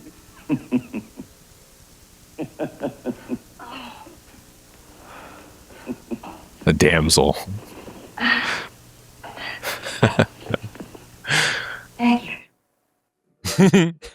So yeah, she knows how to make an entrance, right? It was something like that. It's not far off. And she also knows how to play the kind of wounded. I mean, I think Elizabeth Taylor does that really well. Oh, my back. Oh, let me help you up, madam. And so basically Cleopatra wins him over very quickly. And because she does this, she's sort of on the losing side of the war currently. But Caesar says, we can reconcile you guys. I'll be your mediator. And, Ptolemy hates this idea, or his eunuch and his general hate this idea because they know, like, It's nice that the eunuch has got such say here. Yeah, let's listen to the guy that chopped his dick off. Yeah. Well, he's a very learned man. He has other talents. Well, he's got nothing else to do. Right. And I think, I don't know how they did this in Egypt, but often like it would be the parents that did it to like, It's an offering. yeah, promote the kid. And yeah, there's something really, You got to do it with the second one. If you do it with the first one, you're like, if we don't have another one, that's the end of the bloodline. yeah. Okay. But if he does well, he could do great things for his nephews at least. Yeah. There's no way to make that a good deal. Anyway, Caesar basically offers to moderate between them, and the offer is rejected. And long story short, he ends up picking Cleopatra, and Ptolemy ends up Who's the younger brother? the younger brother. Yep. Yeah, he ends up sort of getting his hand forced by his general Achilles and the eunuch, and they try to have another like coup attempt against Caesar. Caesar defeats them, and the boy is apparently drowned in the Nile in a boating. The younger brother. Yeah, like not like he's murdered, but there was a battle, and he was just not found. Probably drowned in the Nile. It was Tight family with the Ptolemies then. I mean, they are always trying to murder each other and one up each other. And sure enough, like Cleopatra has this younger sister too, Arsinoe, and she tries to revolt, and Caesar crushes her as well, and actually captures her and takes her back to Rome, and marches her in the triumph. Was there any suggestion that Cleopatra and Caesar got it on? Oh, more than a suggestion. Like they become lovers, like for real. And they have a kid too, which is fascinating to think about the ramifications of this. But so, yeah, basically Caesar's never going to turn down a good offer from a high status woman. And she's a living goddess by Egyptian tradition. She Daughter of Isis. Daughter of Isis. Not just daughter of Isis, but living embodiment of Isis. Like, just like she said, there's a kind of, fully God, but fully human sort of thing going on with the pharaohs, son and kind of like divine avatar of Amun-Ra, or is it Osiris? It's Osiris with the pharaohs. So anyway, she's worshipped as a divinity while she's alive. There's great reliefs, like, so she gets portrayed as a Greek to her Greek subjects, as the Ptolemies do, like looks like a normal human, kind of classical statue face. And then there are reliefs of her portrayed as like an Egyptian hieroglyphic lady too. Might be worth pulling up. Jared, I want to see this. Cleopatra Egyptian relief, something like that. A really interesting place, Ptolemaic Alexandria. It's blending two things together. It feels like the phasing out of the old world and the phasing in of what would sort of become this, what then would be more cosmopolitan, what then would be built more around rhetoric, philosophy, what then would have been seen as modern, and sort of this sort of passing off. But you've got both of them are happening at the same time. And I guess there you go. That's her, and I think that's her and her brother. Oh, that's her son, Caesarion. So there's Cleopatra on the left. And the other one is the son of Julius Caesar. That's their kid, Caesar. No way. That image on the left? Open that up, Jared. So there you go. Wow. Yeah, so that's proper 3000 BC looking. Right. Like that could be like scratched into a pyramid. Yeah. You wouldn't know the difference. Yeah. Oh, God. And there's a guy in the bottom corner. It's big. Look at how huge that is. Really big. Holy shit. And that's the son. That's the illegitimate son of Cleopatra. And Not that Caesar. Illegitimate. I mean, he's 15 feet tall. Pretty legit to me. Yeah, exactly. What was he called? Caesarion was his nickname, Little Caesar. Yes, he started a great pizza chain and didn't go so well. And then he became a pizza magnate. Saw where the real money was. Yeah. But he his official name was, I think, like Ptolemy the 14th. Like every single freaking person in that dynasty is named Ptolemy, if they're a boy, or either Cleopatra or Arsinoe. And there's not a lot of names. I think that might have something to do with this idea that like you continue to be the embodiment of the same god through the generations. Yeah. So you like have to take on that dynastic name. You know Dali's story, Salvador Dali? I don't know if I do. So his parents had a son about a year or so, year and a half before Dali was born. No, sorry, 2 years before Dali was born, who was also called Salvador. And that son died. And then they had another son and called him the same name. And when he was age 2, took him to his dead brother's grave and said, "This is who you are. This is you. You are the reincarnation of your dead brother." Wow. I mean, it's just you. It's you again. So that was the start of his life. Dali's fucking fascinating. But yeah, that was how he was sort of brought into the world as this weird recreation of a dead baby. That is amazing. Yeah, cool, eh? All right, so what was Caesar's last night like? You mentioned he's accumulated a bunch of enemies, but maybe not shaken the Etch-a-Sketch enough to actually get rid of them all. Keeps pardoning them. He's maybe erroneously deciding to be forgiving. Mm-hmm. What does the final day of Caesar's life look like? So the lead up to this is important because Caesar is... he knows that there are assassination plots.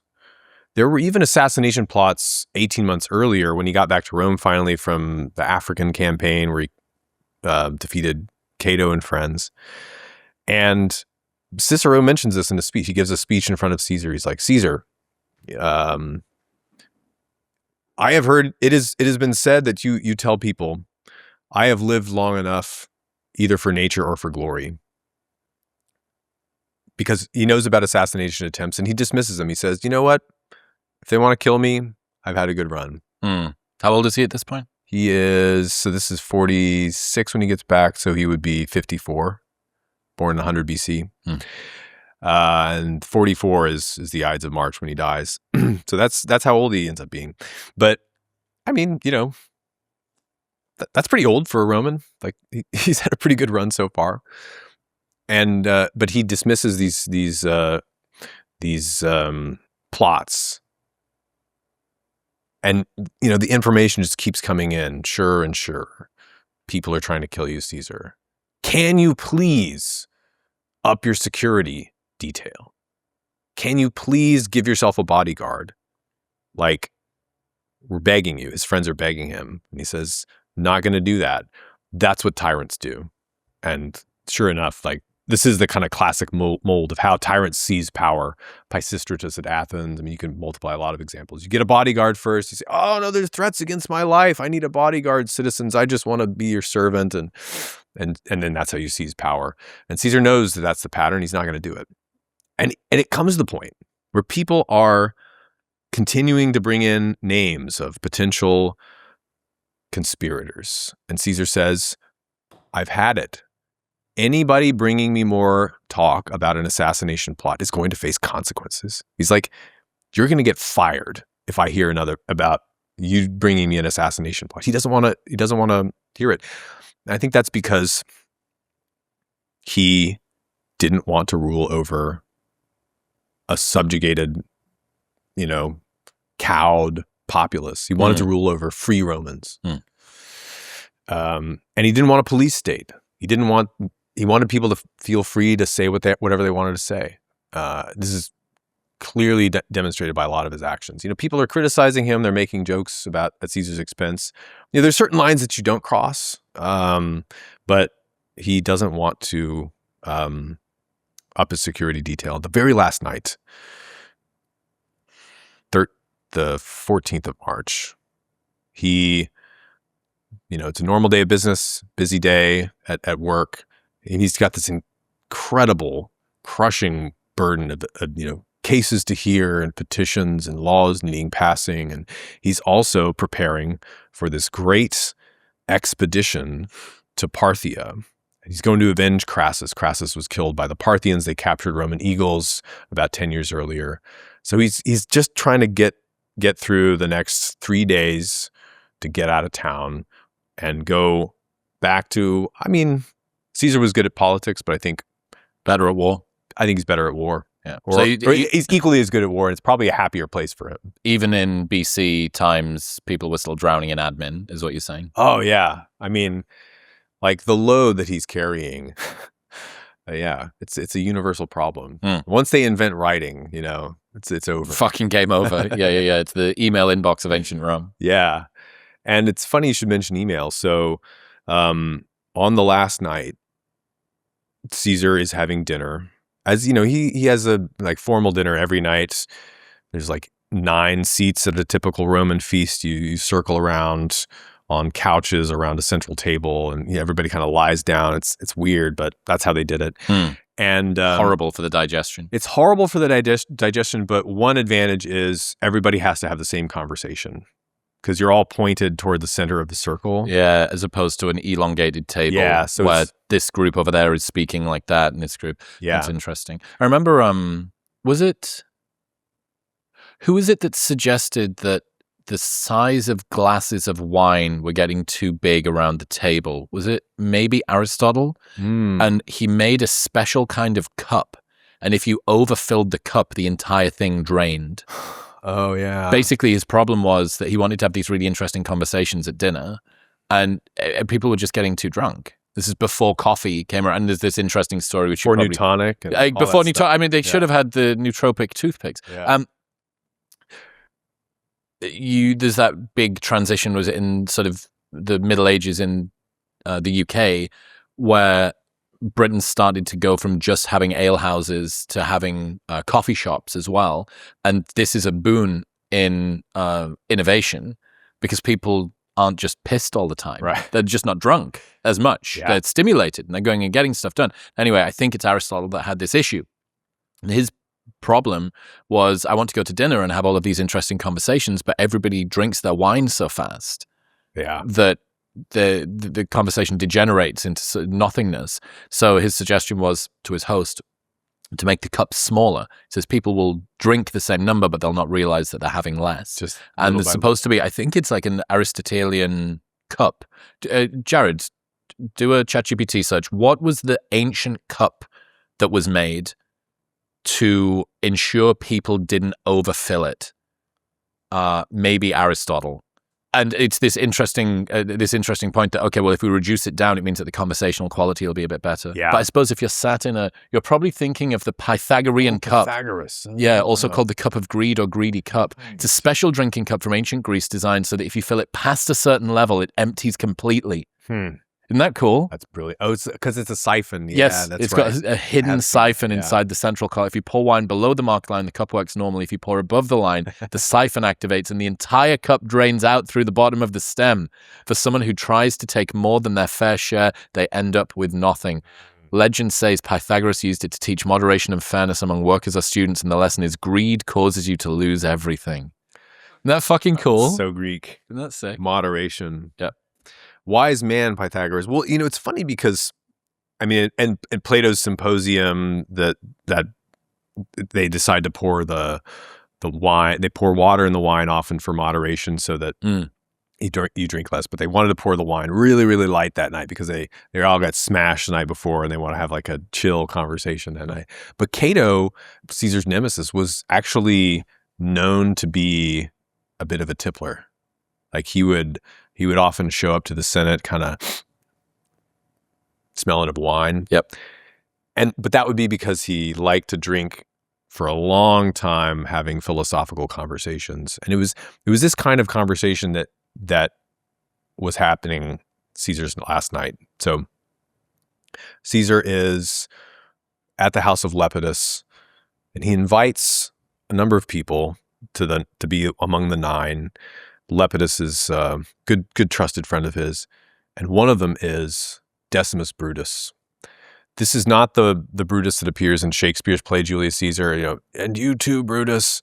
It's a different Brutus, but actually was a Brutus that was closer to Caesar in point of fact, historically, funny enough. So does Shakespeare get that confused? Well, or does he amalgamate the two on purpose? Plutarch gets it confused. This is like one of the kind of flaws of Plutarch's biography of Caesar. He thinks that Marcus Brutus, who is actually not I mean, close to Caesar, he is, because he's the son of Caesar's favorite girlfriend, Servilia. Mm. But Decimus Brutus was a lot closer to him because he was a lieutenant of his in Gaul. I mean, they're distantly related, these two Brutuses, but they're not close or anything. But Decimus was like naval commander against the Veneti. He's been brilliant in the Civil War, crucial in the Battle of Marseille. And in fact, Decimus Brutus was in his will as a second. Decimus is one of the men who stabbed him the very next day. He's sitting there with him at dinner the night before. And they're sitting there having their conversation, as one does. As you know, a lot of final night scenes of great Romans and great Greeks are like these like philosophical conversations. And I think that's because they had them a lot, actually. It's very normal. And so like the Last Supper for Jesus, there were maybe a few additions, but he was probably speaking like that most of the they like, all right, here we go again. Just a Tuesday. So Caesar is sitting there as the conversation's going on. I find this really fascinating. He's clearing his inbox, actually. Because he's a busy guy, one has to, and his secretary is sitting there kind of feeding him letters that need to go out that he needs to sign. And so he's writing sincerely on them, signing his name. Right. But the way you do that in Latin, the custom is you write vale, farewell. So all through the night he's writing farewell, farewell, farewell on these letters. And that's what you would have done typically? That's what you would have done to say goodbye. But I mean, the fact that he's like filling out letters during dinner, I mean, this guy has got a shit ton of work to do. Yep. And he's just trying to it's brainless. He's just kind of, whatever. Yes. And go on, Cassius. Yes. And, but I find that striking. But at some point in the night, he proposes a theme for the philosophical conversation that's going on. Decimus is sitting right there. What is the best kind of death? And the conversation goes this way and that way. Somebody brings up the example of Cyrus the great king of Persia who founded the Persian Empire.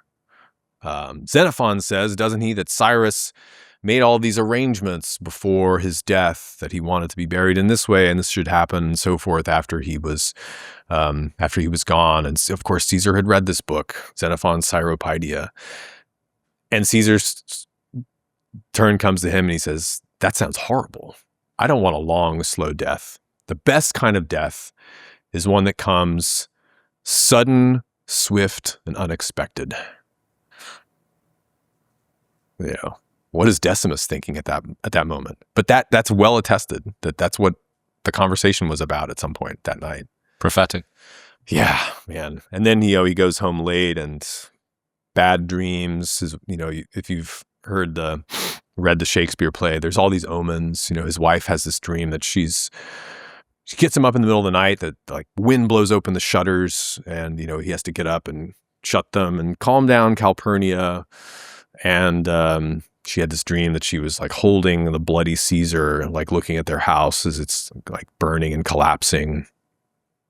And there's all these, birds are acting weird. So the story goes. I mean, a lot of these omens typically happen around great events in the ancient sources, but who knows? I mean, the murder of a guy like Julius Caesar really is a kind of like if ever a death is a rip in the fabric of reality, like that comes pretty close. So that was how he spent his last night. It was a very unsettled night. And what about the next day? So I think Caesar was, he has a reputation for dismissing omens. He did this when he was consul. His enemies are trying to obstruct him in the assemblies, and they're saying, "Oh, I saw a bird flying the wrong way," and I heard thunder. It's a blue sky, and he's like, "I didn't hear you though. Let's get on with business." He just ignores omens for most of his career. Sometimes the omens are bad, and he's like, "Let's fight the battle anyway," and he wins. But all these, his wife is saying, "I had a bad dream. I don't have a good feeling about this." And ancient omens, I think, are often kind of it's a system that's in place. So before you go into a campaign, or before you go into battle, you sacrifice to the god. You cut open a piglet or a whatever it is, and you read the entrails, or you get the sacred chickens out, and you see, all right, do the sacred chickens want to eat their feed, or are they staying in their cage? What does this mean? And it's kind of like opening up a space for intuition. The generals often have to make decisions. Leaders often have to make decisions that could be the right decision, but to have to explain why you're making that decision is would undermine the project somehow. Like you want to have a way of explaining intuition. That's how a lot of anthropologists explain. I think that's really compelling. But so I think his wife had a bad feeling. I think he had a bad feeling at some point. He was apparently kind of stomach issues. It's unspecified, but he felt like out of sorts that morning. And he was supposed to go to the Senate. There was some important business at hand, a dispute between Mark Antony and Dolabella, blah, blah, blah. And he's like, maybe I don't want to go to the Senate today. I'm feeling out of sorts. My wife is telling me to stay home. He goes, down the street. He lives in the Forum. The Senate's meeting about a mile away. He goes down the street to a buddy's house and to say hi, and they do a little sacrifice. And that sacrifice contains bad omens. We don't know the details, but this is really striking. So he decides to just stay home that day. And who shows up at his door but Decimus Brutus, the guy he was having dinner with last night? He says, "Caesar, I heard that you are listening to the ravings of a woman. I mean, I've never heard Caesar to be bothered by omens in his career. Think of all the battles that we've won after bad omens. Like, come on, Caesar. The Senate's counting on you. They all cleared their schedules. They're busy men, and you're really trying to make them feel like Rome is the same Rome. This is a whole other issue that he is kind of becoming this monarchic figure in Rome. He's getting accused of wanting to make himself king. He's getting accused of wanting to make himself a god, which is not entirely off base. We could get to that. But so, Decimus makes some good arguments. Come on, soldier up. He's a fellow soldier. And so Caesar, reluctantly at first, but he kind of allows himself to be persuaded by Decimus. And it's funny, whenever Caesar goes anywhere in Rome, the crowds, the throngs, people are saying, "Caesar, kiss my baby," or "Can you, cancel my debt," blah, blah, blah. But, and this is, again, well attested. This happens in Shakespeare's play, but, apparently he had a client, like a friend of his whose house he had stayed at in Asia once. And the young man, the son of the house, was in Rome studying philosophy and probably was connected with the other Brutus, Marcus Brutus, who was one of the ringleaders of the assassination. And this kid, I forget what his name is, comes up to Caesar, and Caesar knows him, and he passes a letter to Caesar. He says, "Caesar, you have to read this urgently." Caesar's probably being carried on a litter, but he gets the letter to Caesar, and apparently Caesar has this in his hand and plans to read it. But this would have been basically the guy was trying to tell him about the plot that was very much in action that day. That was underway, that he was walking right into. So Brutus went to try and encourage Caesar to leave the home, to sort of question his agency and sovereignty and belief in himself, to remind him of what he'd done in the past, in an attempt to get him out of the house so that he could be carried through, so that he could arrive at the place for the assassination. Well put. Yeah. So that was, the Senate meeting that they ended up doing the deed at, murdering him in the Senate. And there, the two Brutuses, the one that he was with dinner with the night before was the guy who got him to come, the guy that's in his will. Incredible. And so he gets to the Senate house. Once again, the omens are bad. As you always sacrifice, do some whatever you do before going into the Senate to kind of inaugurate the meeting. Consuls usually do this. I think Caesar's consul that year. And omens are bad, but he goes in anyway. Yeah. And he's in the Senate house, and it's his throne as dictator is right under the statue of Pompey the Great, because the place that they're actually meeting is not the old Senate house, which burned down a couple of years earlier. It's this new complex that Pompey built with the spoils of his war in the East. And it's like a little basement, or not basement. It's like a room off the complex that Pompey built for the Senate to meet in. In the Forum? So it's outside the Pomerium. It's in the Campus Martius now. So it's I forget what that part of Rome is called. But basically, it was an area that wasn't very built up. So you could plant this massive, stone complex with multiple buildings pretty easily in this unclaimed land. So he had to actually walk from the Forum. It's probably a 20-minute walk. Yeah. But that is where the Senate is now officially meeting. And of course, there was a statue of Pompey as conqueror, in this prominent place in the Senate house. And it's in front of the statue of Pompey the Great that the petitioners come up, or that the assassins come up, pretending to have some urgent business. Please, my brother is in exile. Caesar, can you get him pardoned? No, this is not the time. Please, Caesar. And Brutus comes up, and Decimus comes up, the other Brutus, and Cassius comes up. Caesar, this is a worthy friend of yours. We beg you, please, you must spare. And then that's when they have him distracted. They grab his robe. And at some point before he actually gets stabbed, he's like, they're grabbing him. He's like, what's going on here? This is violence. And that's, I think, when he realizes, at least when the first blow struck, that every man that's surrounding him, it's 15 or 20 guys, probably.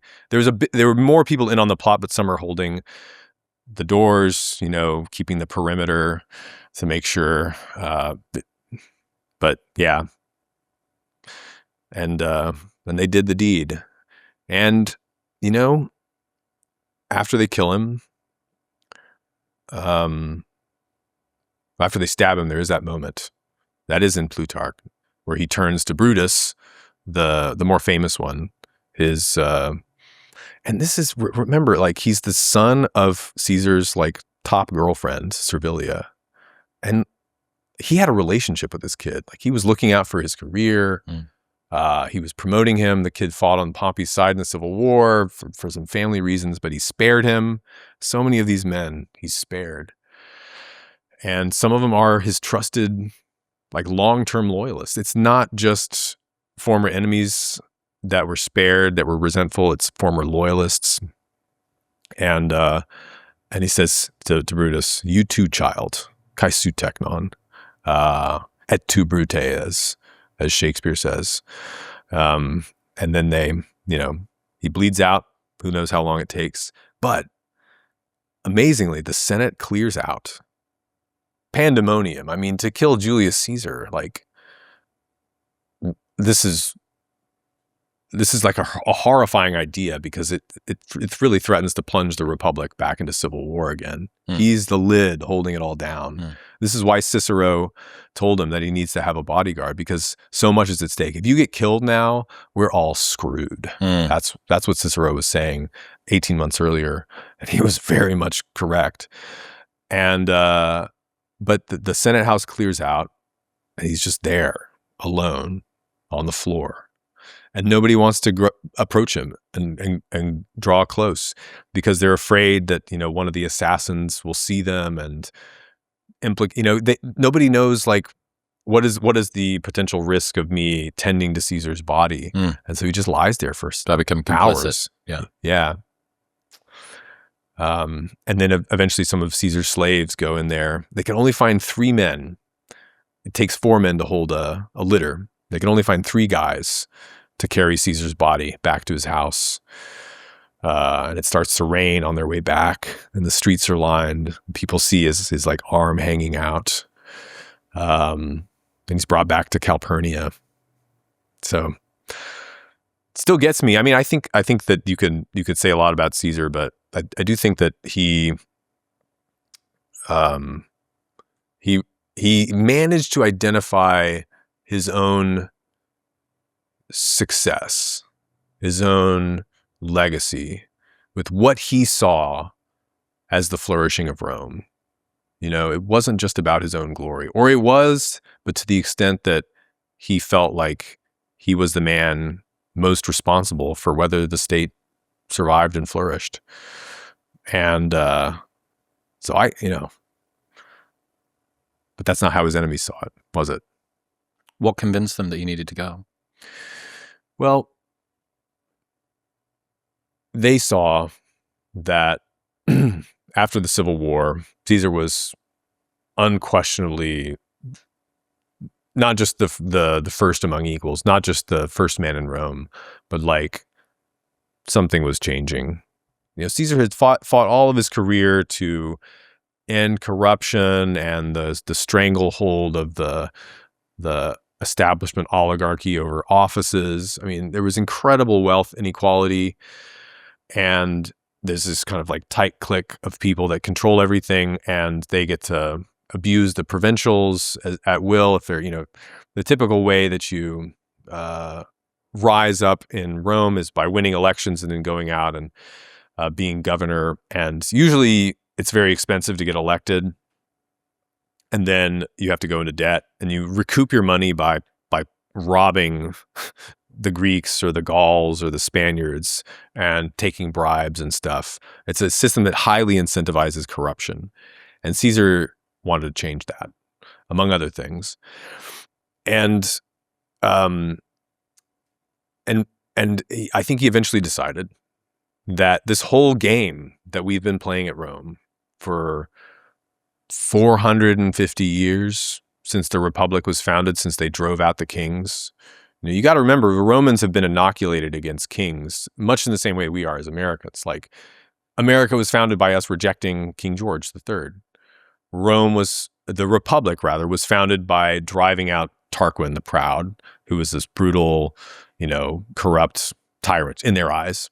And then it was a collective government. You have elections for office, you have assemblies to vote on laws and all this stuff. That's what the Republic is to them.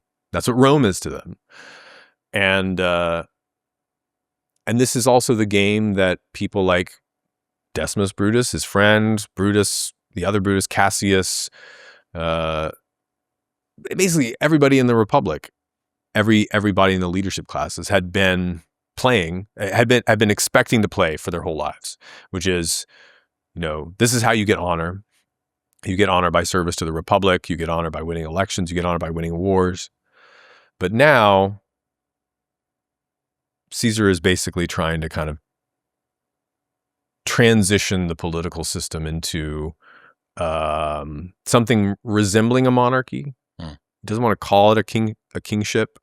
He doesn't want to call himself king, but he's really deliberately taking all the authority into himself, because I think he sees that his legacy depends on it. If he releases power, he's kind of a control freak, you might say.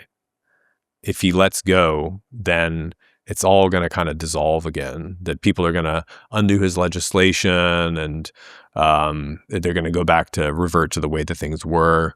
And this is one of the reasons why he just feels like he has to hold on to power. But what it puts him in this uncomfortable position for is every honor in the past used to be given by the Roman people.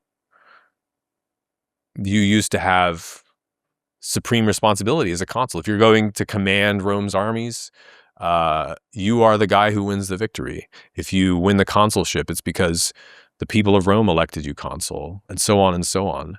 Honor is granted by the state. And now it seems clear Caesar's been handing out offices, basically. Like, he's been picking the consuls, he's been picking the praetors, he's been drafting the laws and getting the Senate to rubber stamp them. All the honor flows from this one man.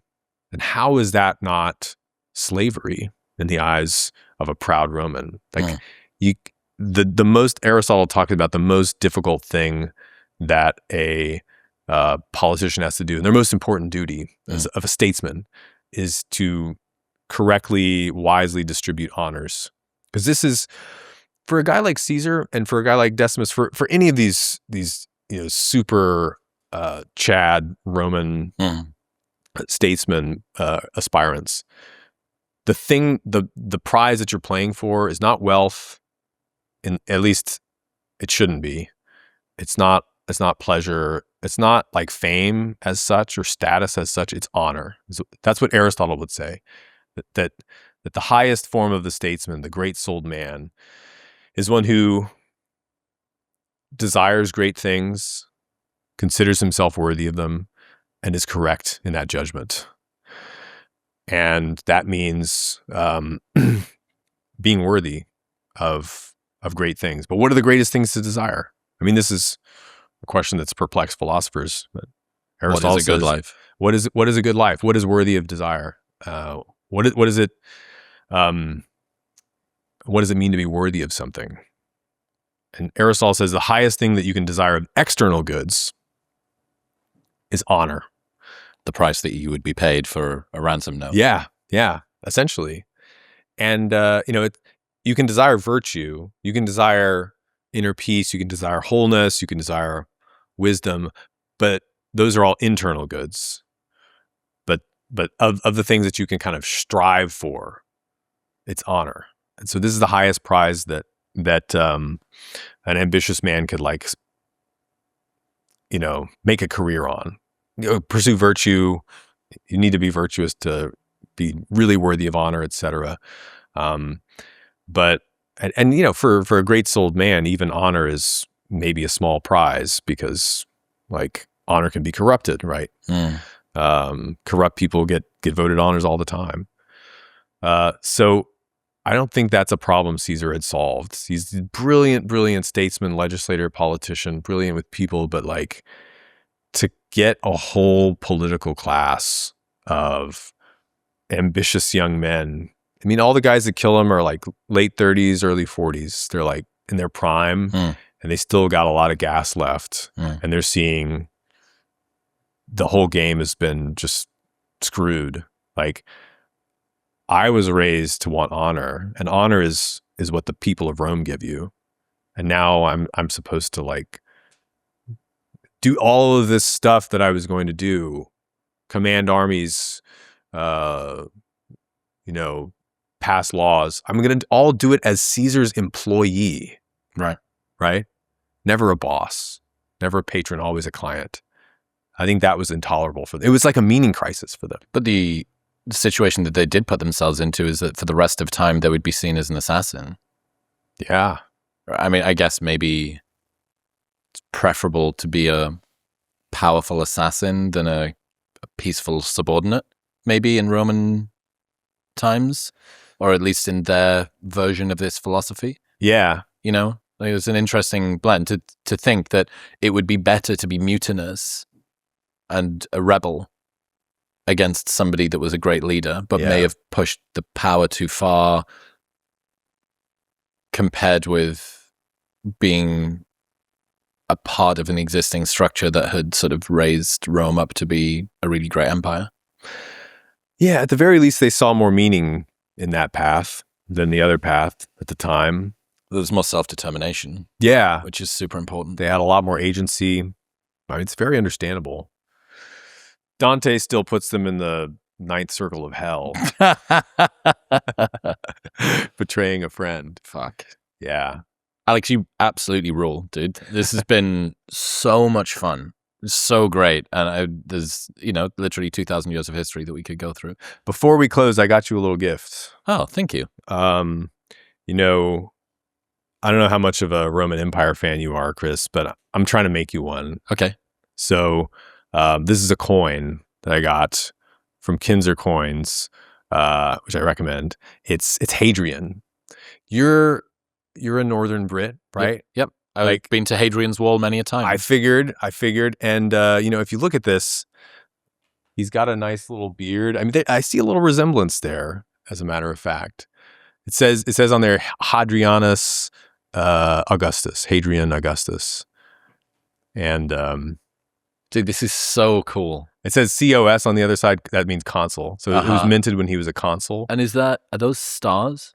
I three think they're stars. on the what would be the bottom? This is What is on the back? It's someone stood in a toga. yeah, I think that this is Roma. Who's I might Roma? have she's the goddess that is like the divine tutelary goddess of Rome. I can't believe you got me there. Yeah. Dude, that is so fucking cool. Hadrian is the last emperor that Plutarch lived under. He was so he's kind of special to me. Not to be emulated in everything, Hadrian had he did a lot of things Greek style.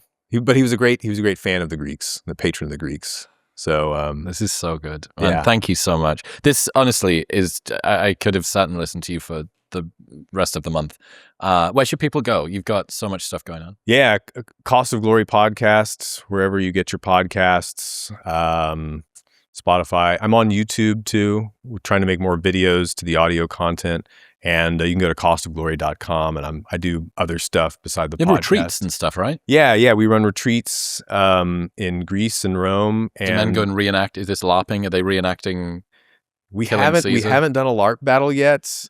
We've gotten some demand from that, and we've got You're really tapping into the men think about the Roman Empire once every 30 minutes thing. yeah, we're trying to crank that up. It's not enough. I want to get it up to every 15. It's never enough. Yeah. Can you ever forget it? Oh, man. This is so good. Dude, today's been unreal. I appreciate you. Been a lot of fun, I can't Chris. wait to have you back on. Yeah, anytime.